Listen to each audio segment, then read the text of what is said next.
Assalamualaikum warahmatullahi wabarakatuh. Alhamdulillahi rabbil alamin. Wassalatu wassalamu ala asyrafil anbiya wal mursalin wa ala alihi wa sahbihi ajma'in. Sidang pendengar bicara ilmu yang dikasihi sekalian, Alhamdulillah dapat kita bersua kembali dalam rancangan 4 kali seminggu. Dan pada hari ini saya sambung perbincangan pada hari Ahad lepas. Yang mana pada hari Ahad lepas saya membicarakan satu sikap yang besar dalam diri.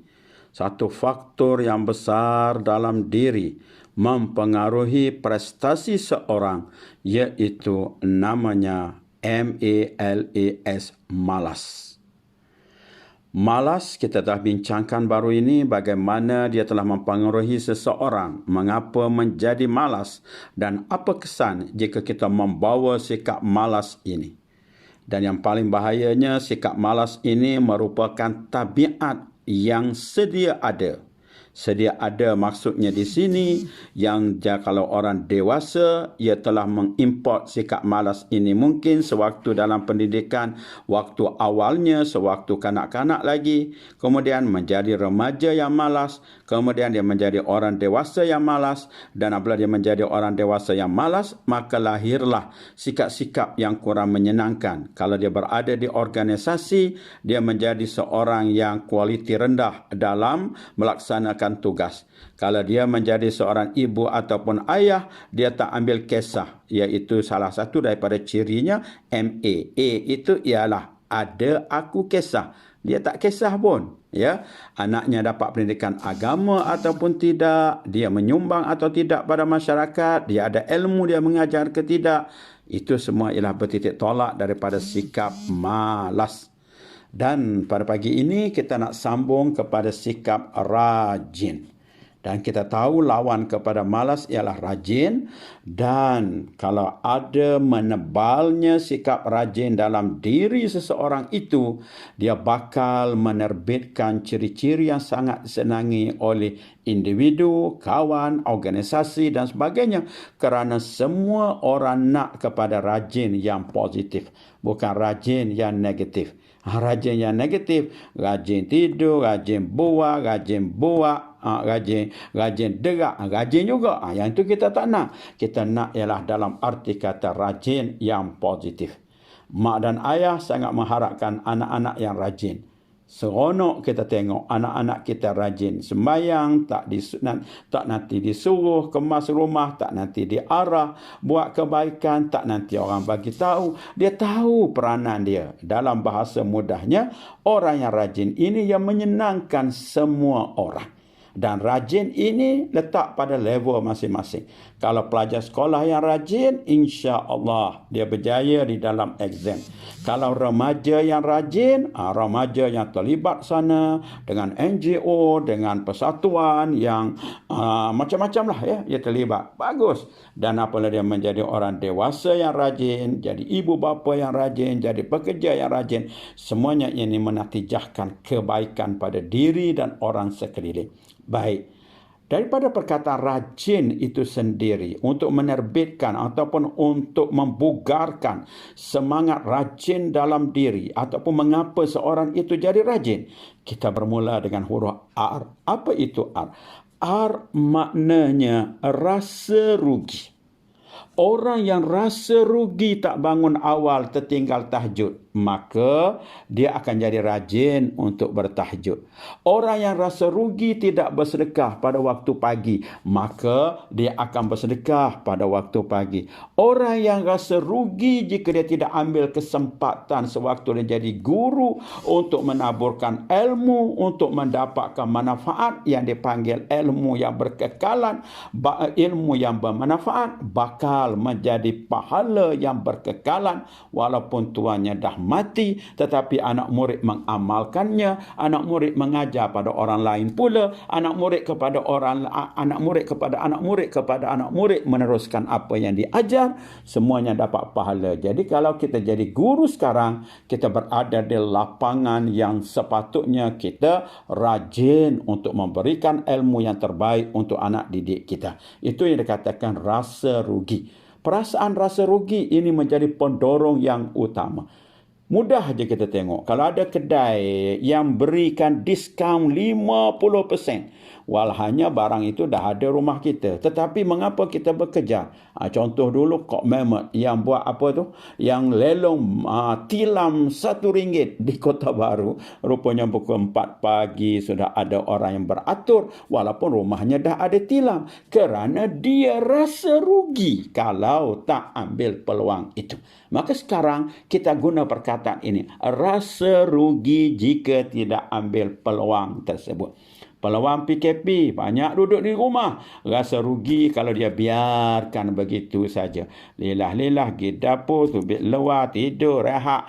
Main telefon, masuk dapur pula, buat Maggi, tubik luar. Orang yang tak rasa rugi, maka dia akan habiskan masa begitu. Tapi yang rasa rugi ini, kita nak isi saat demi saat, minit demi minit. Itulah dia peranan yang dikatakan rasa rugi. Kemudian akibat daripada rasa rugi, kesan kepada rasa rugi, dia akan mendatangkan yang kedua iaitu agenda bertindak ataupun apa nak buat. Dia tahu apa nak buat. Memandangkan dia rasa rugi jika tak bangun tahajud, dia akan buat awal-awal waktu dia belum tidur, dia kunci jam.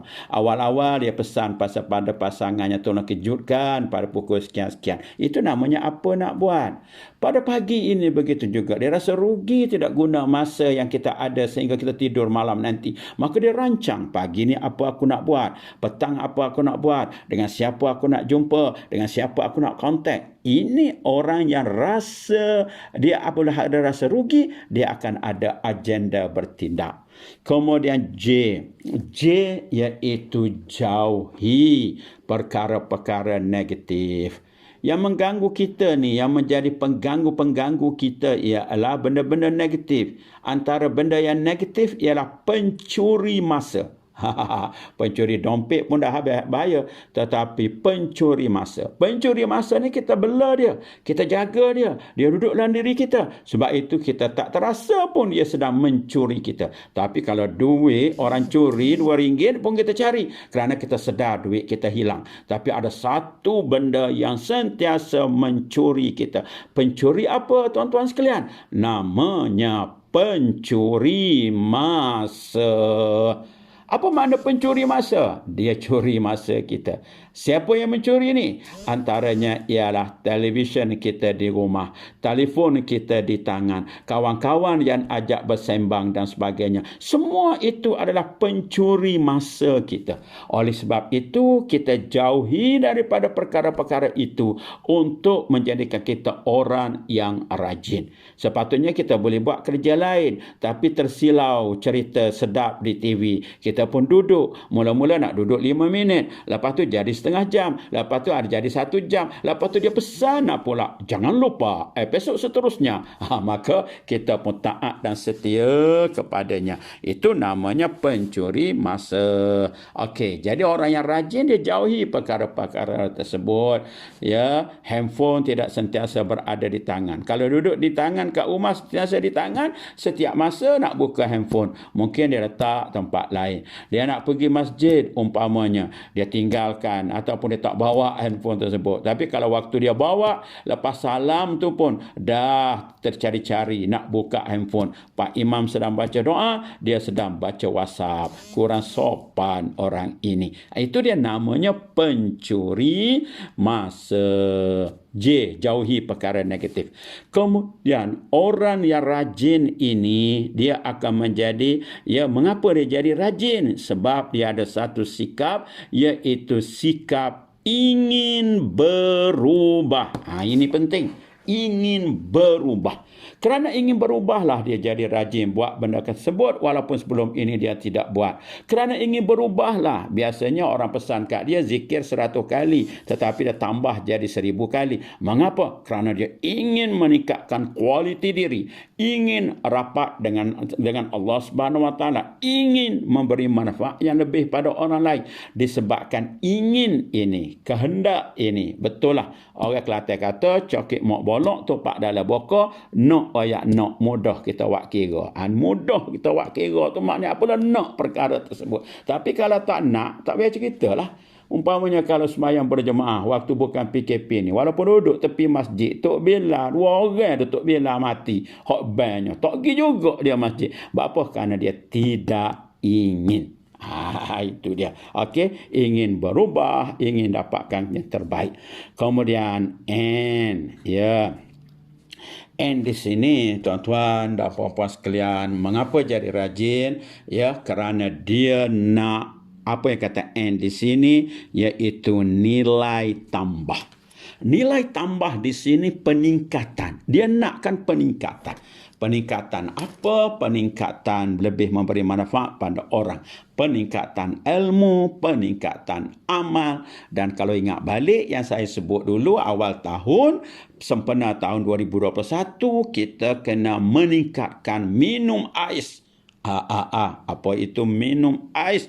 Bukan minum ais dalam peti, tetapi meningkatkan AIS. Apa makna kita meningkatkan amal soleh. Kita meningkatkan ilmu. Kita meningkatkan sedekah. Infak. Itu maksudnya minum ais. Maka itulah yang dikatakan, apabila ada ciri-ciri tersebut, kita menjadi orang yang rajin. Beruntunglah orang memilih untuk merajinkan diri.